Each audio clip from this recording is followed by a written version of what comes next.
بچه دخترها دعواشون شده. بذار بریم ببینیم چیه. داره میزنتش. میگم بیا بریم. نمیخوام. خانوما ببخشید چی شده؟ به شما چه ربطی داره؟ فوزول بیا بریم.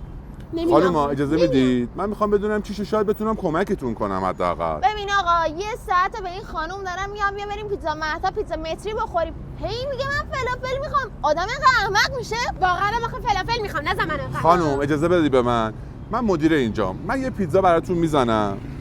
میل کنید. اگر دوست نداشتید پولشو ندید. اما اگه دوست داشتید پولشو حساب کنید. خوبه؟ بودم. من که فکر نکنم خوشم بیاد. بیا بابا. خانومای خوشگل بفرمایید این پیتزای ما. اون غذا. من دستام بشورم میام. دست نمیزنی به غذا. فکر نکنم چیز بدی باشه. اینم مخنجی کرد. بسم الله.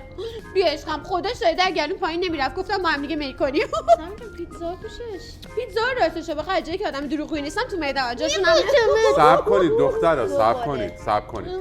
از اونجایی که من میدونستم پیتزامون خیلی خوشمزه است، پیتزای 75 سانتی هم براتون زدم. پیتزای مخصوص.